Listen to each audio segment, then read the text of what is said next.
Doctor صاحب یہ یاجوج ماجوج جو ہیں ان کا ذکر قیامت کے حوالے سے یا قیامت کے موقع پہ آیا ہے، تو کیا آپ سمجھتے ہیں کہ دنیا سے پہلے بھی ان کا کوئی وجود کسی شکل میں تھا موجود؟ جی بالکل. دیکھیے ڈاکٹر صاحب میں چاہوں گی کہ جس طرح علامہ صاحب نے کہا کہ یہ ایک پرسپیکٹیو جو ہے وہ ٹیکنالوجیکل کیوز کا بھی ہے، تو اس کو ذرا ریلیٹ کر کے بتائیں آپ کیا سمجھتے ہیں؟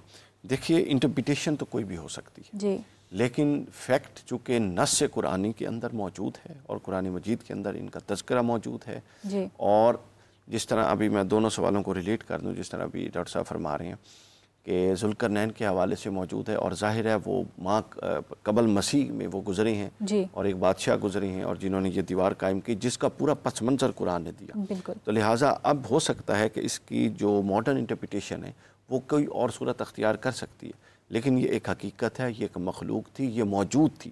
قرآن نے اس کے پورے پیراڈائمز بیان کیے ہیں کہ یہ تنگ کرتے تھے، یہ فساد فی الارض کرتے تھے. صحیح. اور پھر اس کے گرد و نواح کے رہنے والے لوگوں نے جب حضرت ذوالقرنین گزرے تو ان سے ریکویسٹ کی. یہ ٹیکسٹ آف قرآن کا میں مفہوم بتا رہا ہوں. جی. تو حضرت ذوالقرنین نے پھر ایک دیوار بنا دی اور پھر انہوں نے 7 دیوار کی مدد کی، اور پھر وہ دیوار کیسے بنی سارا میں نے بتا دیا، اور پھر وہ دیوار کیسے ٹوٹے گی یہ بھی بتا دیا. پھر ان کو ہلاک کیا جائے گا بیماریوں کے ذریعے، وہ بھی میں نے عرض کر دیا.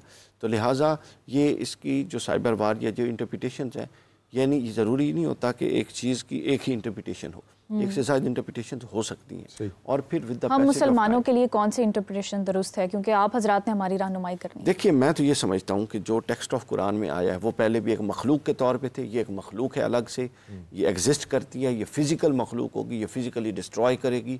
اور یہ جو ماڈرن ٹیکنالوجیز آئیں گی اس دور کی، کیونکہ این ممکن ہے کہ یہ چیزیں ہمیں گمراہ بھی کر دیں. جی بالکل، یہ ان سب کو لے کر چلنے والے لوگ ہوں گے. ٹھیک ہے نا. دیکھیں امام مہدی، حضرت عیسیٰ، دجال، یہ جو جنگ ہے یہ کوئی ٹیکنالوجی کی جنگ نہیں ہے، یہ فزیکل جنگ موجود ہو. امام مہدی ایک حقیقت ہے، حضرت عیسیٰ ایک حقیقت ہے.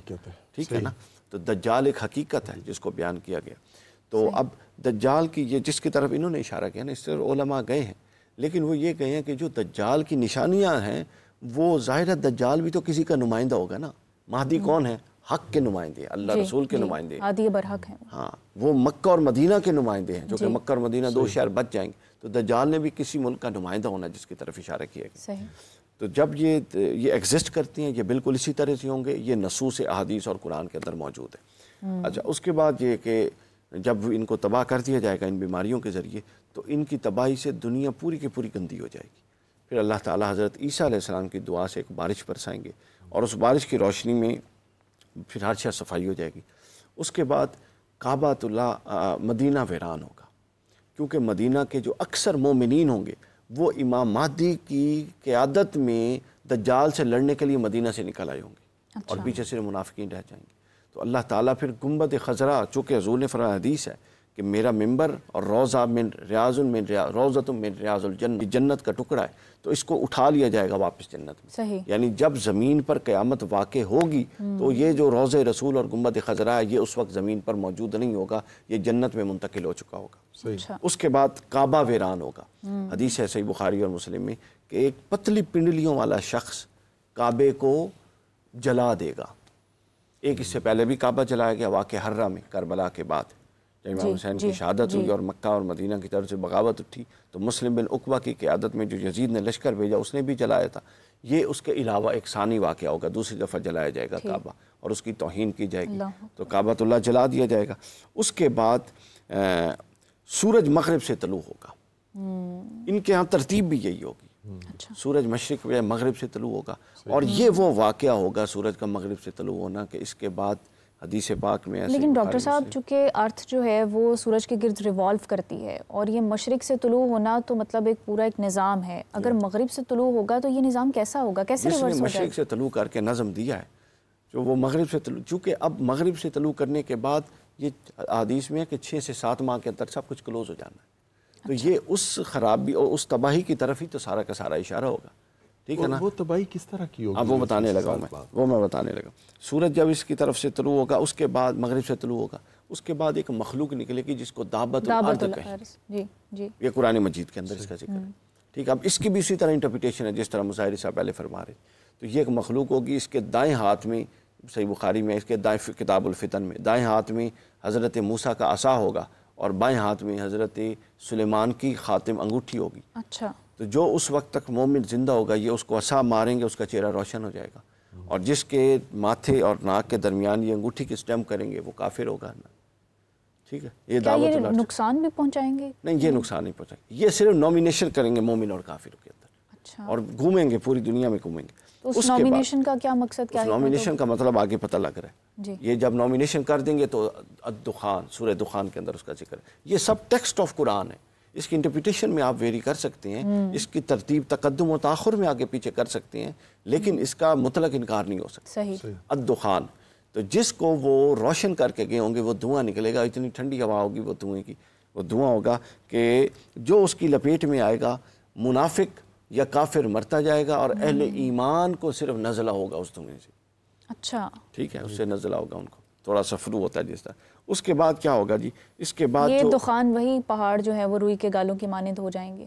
جی ہاں بالکل, اسی کے اندر یہ تسلسل ہے بعد میں کہ جب وہ یہ اس کے بعد ایگزسٹ ہو جائے گی, واقعہ ہو جائے گا, وہ ایک چیخ آئے گی اور اس کے بعد پوری کائنات. یہ بھی کہا جاتا ہے کہ سورج جو ہے وہ اپنی آدھی عمر گزار چکا ہے, اس وقت کیا سورج بھی ٹھنڈا پڑ جائے گا؟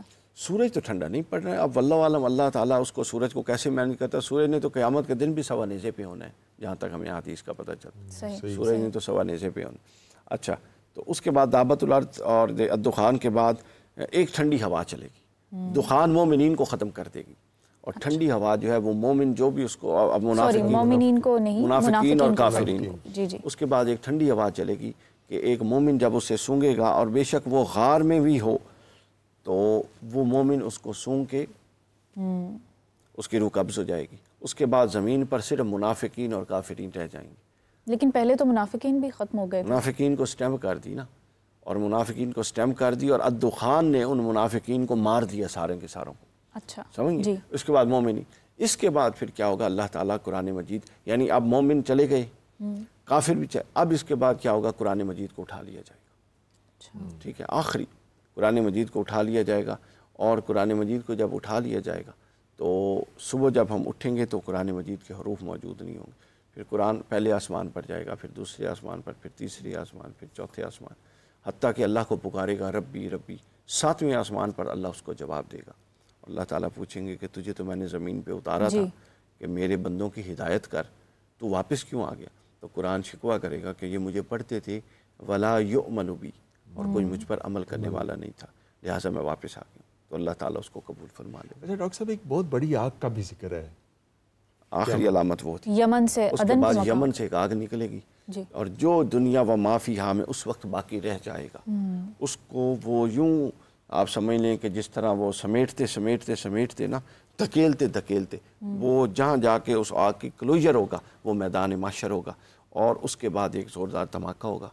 اس پر اسٹیفن ہاکنگ نے اینڈ آف ٹائمز کے اندر, اب یہ سائنٹیفکلی بھی پروون ہے کہ جس طرح start of the world big bang تھا, اسی طرح اینڈ بھی ایک دھماکے کے ذریعے ہوگا. اور اس کے بعد یہ ہر شے ڈسٹروائے ہو جائے گی, جس کو قرآن نے کہا کہ پھر یہ پہاڑ روئی کے گالوں کی طرف ہوں گے. ڈاکٹر صاحب کی بات کو میں آگے بڑھاؤں گی. انہوں نے کہا کہ بگ بینگ, سائنسدان اب کہتے ہیں کہ ایک بگ کرنچ ہوگا. بگ کرنچ, یہ اسٹیفن ہاکنگ اصطلاح. جان ویلر جو ہے وہ ایسٹرو فزکس کے ماہر ہیں, انہوں نے یہ ایک کانسیپٹ دیا ہے کہ اب بگ کرنچ ہوگا, اور وہ ایسا بھی کہتے ہیں کہ پھر ایک کائنات کی ابتدا ہوگی جہاں سب کچھ جو ہے وہ جیومیٹری میں ہوگا, سب کچھ الائن, سب کچھ پرفیکٹ ہوگا. علامہ صاحب آپ کیا سمجھتے ہیں, کیا دوسری کائنات کا پیدا ہونا یا سب کچھ پرفیکٹ ہو جانا, کیا اس کے بارے میں قرآن میں کوئی وضاحت ہے؟ جی, قرآن مجید میں ایک آیت ہے, اور اس کو میں علامہ صاحب معذرت ریلیٹ بھی کروں گی, جیسا کہ آپ نے شروع میں یہ فرمایا تھا کہ قیامت کا مطلب ہے قائم ہونے والی. جی, اس کے بارے میں قرآن مجید میں ذکر ہے کہ پروردگار اس زمین کو ایک دوسری زمین کے ساتھ بدل دے گا. یہ ایک پورا سبجیکٹ ہے جس کے اوپر بہت زیادہ بات ہوئی ہے حدیث کے اندر. صحیح. یہ جو آپ نے فرمایا کہ پہلے بات جب آپ نے ابتدا کی ہے کہ سورج جو ہے وہ مغرب سے طلوع کرے گا, تو سائنٹیفکلی زمین جو ہے وہ ریوالو کر رہی ہے سورج کے اراؤنڈ. جی. تو سورج کا مشرق سے طلوع ہونا جو ہے اس کا مطلب یہ ہے کہ سورج اگر اسٹیٹک ہے اور زمین جو ہے وہ اپنے سیٹلائٹ کو لے کے اس کے اراؤنڈ موو کر رہی ہے, تو اس کا مطلب ہے کہ زمین کا چکر جو ہے وہ کلاک وائز ہو جائے گا. صحیح, یہی مطلب بنے گا نا, یعنی زمین اینٹی کلاک وائز موو کر رہی ہے, اور جب یہ اینٹی کلاک وائز موو کرتی ہے تو سورج جو ہے وہ جدھر سے طلوع کرتا ہے اسے مشرق کہتے ہیں. اگر یہ مغرب سے طلوع کرے گا تو اس کا مطلب یہ ہے کہ سورج جو ہے اس کی اگر ایک سینٹرل پوزیشن ہے اور وہ اسٹیٹک ہے تو زمین جو ہے وہ کلاک وائز گھومنا شروع کر دے گی. اچھا زمین کا کلاک وائز گھومنا جو ہے اس کا مطلب یہ ہے کہ پورے نظام کا درم برم ہونا, کیونکہ آپ جانتی ہیں اس بات کو کہ گھومنے والی کوئی بھی چیز ہے اس کائنات کے اندر, وہ ایٹامک لیول پہ ہو یا وہ آپ کی گیلیکسی ہو, تو جو سینٹر کے اراؤنڈ جو بھی چیز گھوم رہی ہے وہ اینٹی کلاک وائز گھوم رہی ہے. یہی وجہ ہے کہ فطرت کے اس تقاضے کے سبب اور فطرت کے ساتھ وہ جو کوریلیشن ہے انسان کا اور جو جسے کہتے ہیں سنکرونائزیشن ہے کہ ہمیں بیت اللہ کا طواف بھی جو ہے وہ اینٹی کلاک وائز گھومنے کے لیے کہا گیا ہے, کیونکہ خلاف فطرت پروردگار جو ہے وہ کچھ بھی ہم سے ایسا نہیں کرواتا. جب ہم قرآن مجید کو پڑھتے ہیں, اچھا یہ بات جب ہم کرتے ہیں تو بظاہر یہ لگتا ہے کہ یہ قصے کہانیاں ہیں, یہ پتہ نہیں کیا ہے.